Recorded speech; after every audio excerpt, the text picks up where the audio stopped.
So today I was sitting in the hot tub and I was soaking for a good hour or so, going back and forth between hot tub soaks and cold pool soaks.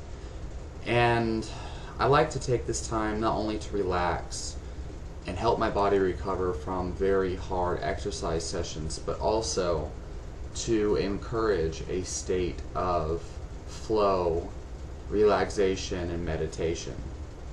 And during these times of meditation, I enjoy observing my mind and seeing what's been bothering me for so long, because a lot of times, actually most of the time, for most people, we get so caught up in everyday life, we don't give our minds enough time we don't give our minds a space to catch up. We don't give ourselves, the observer, the space to catch up with our mind. And our mind is like already ran 3 circles around the earth, and we are only halfway around the earth one time. And basically our mind is so far ahead of us, like we're caught in a whirlwind of stress. And so that's why meditation is such a great thing. Just an hour of just sitting with yourself, because generally we're always going somewhere. We're always reading something, always watching something. So I like to take these times to reflect and to observe my mind and see where it goes. A lot of times drinking tea in the morning can be a great form of meditation, and I believe in traditional cultures it has been used that way. Now I look back at my old videos and I've seen a huge transformation. Obviously I've done a lot of changing. I think a lot of people have told me more changing has been done within my own personality. And even my own physical appearance, more change has occurred than most people. Although that just depends on what types of people you're observing. But one thing I've seen is during periods of extreme stress, I get very caught up in intellectualism. It becomes very rigid, I suppose.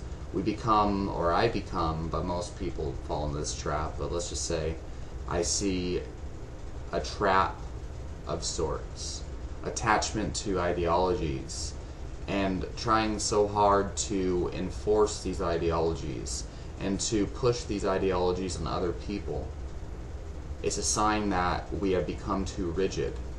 These ideologies are no longer serving us, but we are serving these ideologies. This was a huge realization that I observed in my meditation today. And it's interesting because I like to study the success and failures of other people to help give my insight and guidance to my own success and failures. I like to see why people succeed and why people fail. From what I've seen, you usually associate success with a positive mindset or attitude in some way, shape, or form. And positive just meaning it's like a method of thought in which they use to bring themselves further in their goals. And then of course people who fail, so to speak, obviously don't care so much about progression, or they do, but they don't believe that they can achieve it. So on one side of things, obviously the attitude is a very important part of it all. But I also see another very important characteristic that I missed. And for me, myself, this tends to be a huge stumbling block or sticking point or plateau, I suppose you could say, that I always find myself is reoccurring. I have a tendency, first and foremost, to think and analyze things extensively. Of course, that's how this whole channel has been created and established itself over time.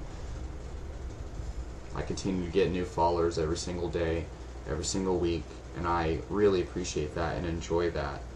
Part of me really loves the work that I mean, I love the work that I do, but I see that it can be very easy when one, I mean, just in general, but especially when one ventures into this work of intellectualism or reflection, or what some will call self-improvement or spirituality, or whatever you want to call it. It doesn't matter. When you start to take yourself seriously, take your life seriously, so to speak, especially in regards to philosophy of any kind. This could be your philosophy towards nutrition, your philosophy towards health, your philosophy towards relationships, towards life in general, towards success, anything and everything. But when you take this so seriously, it's very easy to become a victim of rigidity. Being so rigid that it's not even a matter of like, oh, my perspective versus yours. That's part of it. But the other part is like we very quickly lose the freedom that we had as a child. And this is a problem because no matter where, and this is a metaphor in a sense, but it's also literal meaning. But it's only the beginning to the benefit of letting go of this rigidity that I'm speaking of. But it's an issue because no matter how much you believe in what it is you are preaching, or no matter how beneficial your words or your philosophy may be, or no matter how passionate you are about that philosophy, if you're feeling the rigidity associated with the trap I'm speaking of, if you feel rigid, you're never going to be able to, for one, your creativity is going to go down, your sense of expression will be extremely limited, and you'll feel trapped. And you may not consciously recognize this at first. It's an easy trap, and you could look at it in the sense of the ego, or the sense of self, or what have you. It does not like to, it doesn't want for you to recognize that it's there. It does not want for you to understand that you are not your ego, that it is a part of you. And the ego will attach itself to ideologies and do whatever it can to prevent you from breaking these ideologies and beliefs down. This is why, you know, no matter how much you try to explain facts to somebody who is misinformed, they cannot see these facts and recognize that maybe they're wrong. Of course, existentially, nobody is right or wrong, and there's no facts, existentially speaking. But the point I'm trying to make is,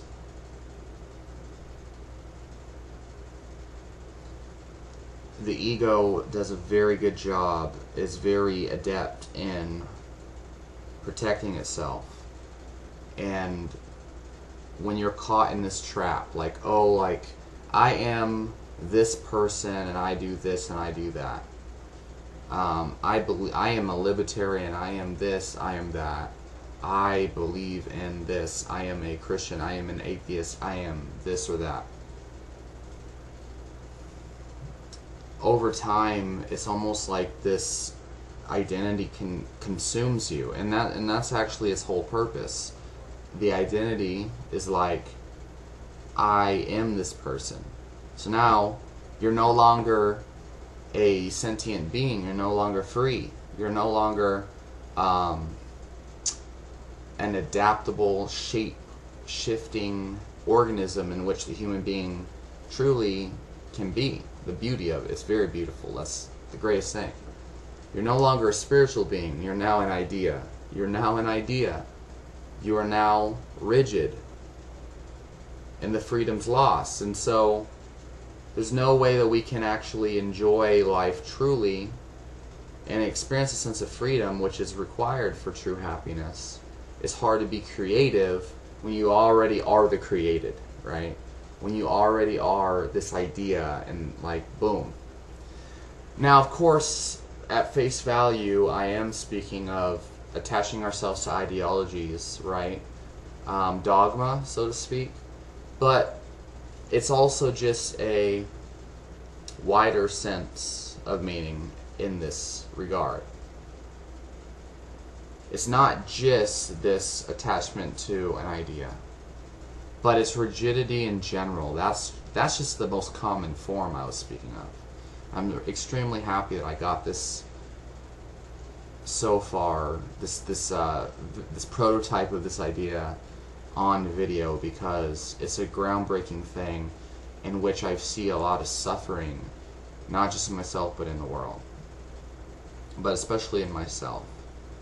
The rigidity keeps you from appreciating anything because you're so attached to, like, I want this, I want this, I want this to be true, I want this car in the future, I want this job, I want this great life, I want this great life for myself, I want all this shit, which there's nothing wrong with wanting these things at all. However, it's the attachment to this desire that causes a lack of appreciation for the present. Because you can appreciate what you have right now and have the goals that you're working towards and the desire for better things. But the attachment, people live their entire lives wishing that they were doing something else, wishing they were somewhere else, wishing they had something better. And it's kind of sad now that I think about it, because you can have so much beauty that you wanted 10 years ago. You could be living the life of your dream, that you could be living what you thought was the life of your dreams 10 years ago, right now in the present. But you're so caught up in, again, living the life of your dreams in 10 years that you're not able to actually appreciate the life you've created that used to be your dream life, right? And now you're living in your dream life, but it's no longer the same dream life it was 10 years ago. You're living your dream life, but you can't appreciate it because your dream life has changed, and now you want something greater. And say what you will, believe what you will, but my girlfriend has worked with let's just say people who make a great sum of money, over hundreds of thousands of dollars, okay? And she's talked to these people personally, one-on-one. And just casual talking in a relaxed environment, right?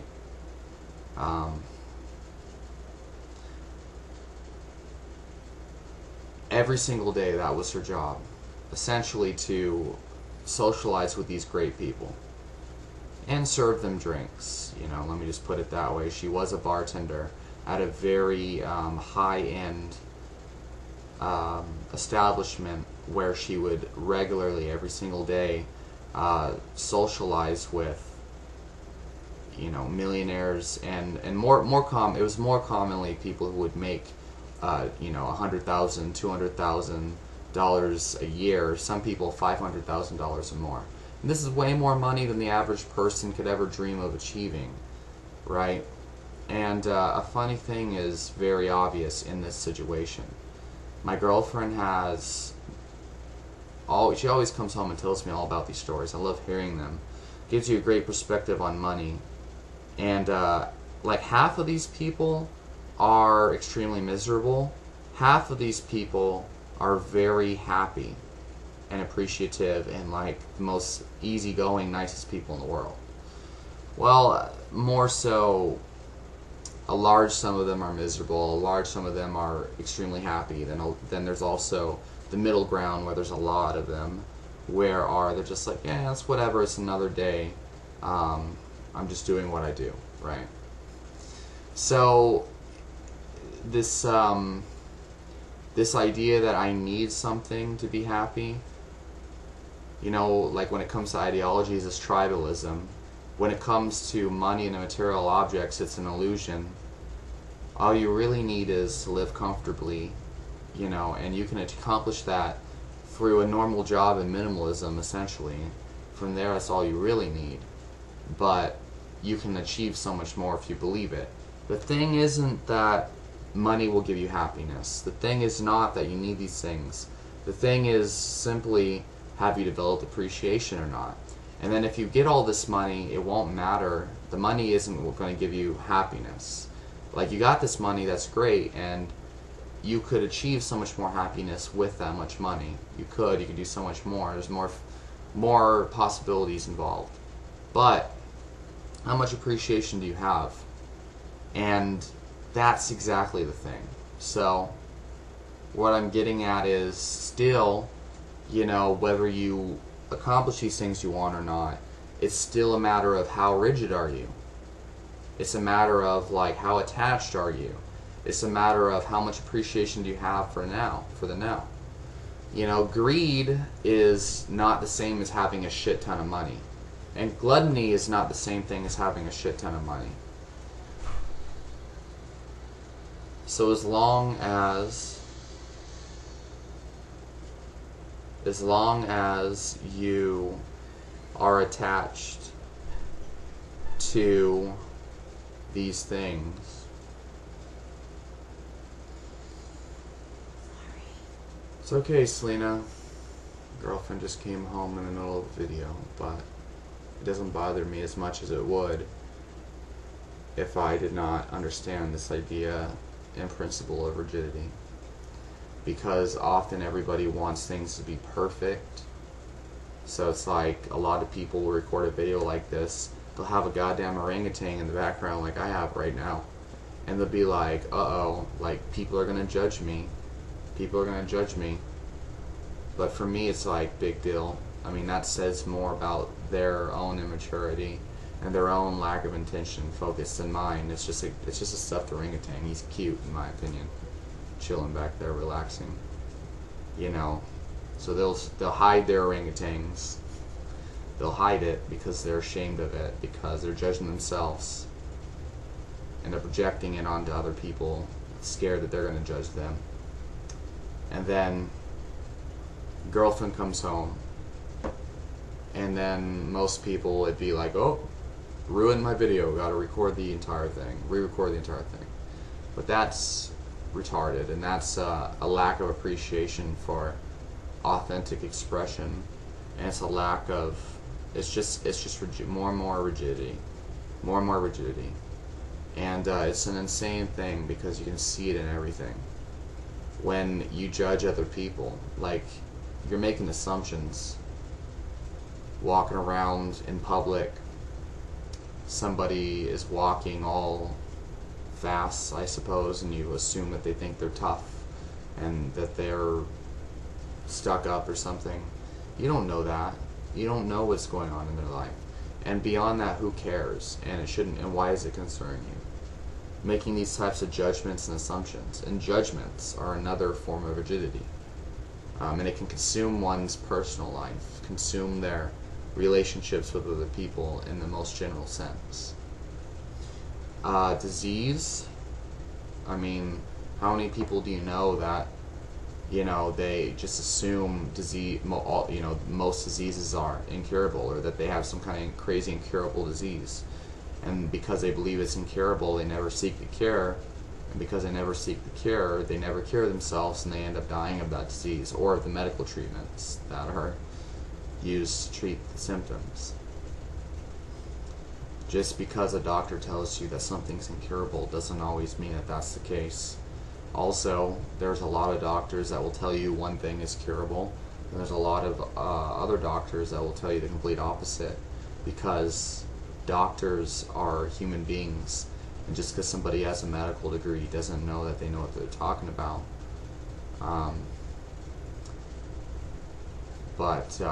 So it's a matter of rigidity.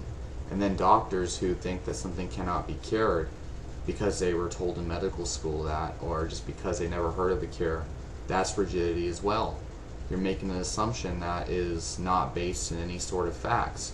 If you have not researched something extensively, then you can't make that assumption that it's incurable. And just because you've seen a double-blind placebo study or something of that nature does not necessarily mean that it's spewing 100% factual conclusions. just means it's giving you a perspective on the situation. Unfortunately, most people can't face ambiguity. They have to feel like they know everything, and that's rigidity. If we knew everything, I mean, it would be an easy life, but I don't know. There would be no growth from there, no flexibility. And the great thing is that there's so many different methods to get to the same result. And you see this in all sorts of disciplines, right? Nutrition, there's so many different diets that can produce a healthy body or produce a reversal of a certain disease. There's so many martial arts that can be effective. Now, it's important to remove the ones that are complete bullshit. It really is. It's important to remove the diets that are complete bullshit. It is important to have contrast, because you don't want to have false confidence that your protocol is the one that's going to work. But at the same time, you don't want to think that yours is the only one. It's a nuanced point that, and most people are not conditioned to look at both sides of the token, which is unfortunate because it causes rigidity. And then rigidity removes their freedom, which takes away from their happiness, which removes, it all takes away from creativity. And then people wonder why they're working for minimum wage. People wonder why they don't believe that they could achieve something greater. A large reason why people don't succeed is because of rigidity. But also, once again, a huge reason why people don't succeed is because they don't believe in anything. They don't even look for something. They don't care. So you have to care enough to find methods, to find attitudes, to find answers, so to speak. But you don't want to fall into the trap of believing that your answer is the only way. The rigid belief system that goes behind failures is usually something like this. Well, you know, The Rock can be a millionaire and he can do really, really well in acting and, you know, have all this motivation to get up at 4 a.m. and go to the gym every morning and, you know, be such a motivated, productive individual. But that's The Rock. I'm different, you know. You don't know my life. I've had a bad life. I had a bad upbringing. I have 3 kids to raise and blah, blah, blah. Like, that's a rigid mindset, and it's not helping you at all. You want to remove that rigidity completely, man. It's complete falsehood. But at the same time, you know, there's a level of carelessness and apathy that also can fuel failure. Where it's like, you know, I just want to just live my life day by day. I don't really care about success, and I don't really care about anything as long as I have an apartment and I get a roommate and, you know, whatever. Like, I don't really care. I'll work minimum wage, whatever. Like, that's not going to get them success. But hey, if they don't want success, then that is success. If they don't really want something greater, their idea of success might be completely different from yours. Although I think that's probably a form of depression. I don't see how someone could live that way, but it's common. Like, I'll just work this, you know, $10 an hour job, and that's good enough. I hate my job or whatever, but I'll deal with it, right?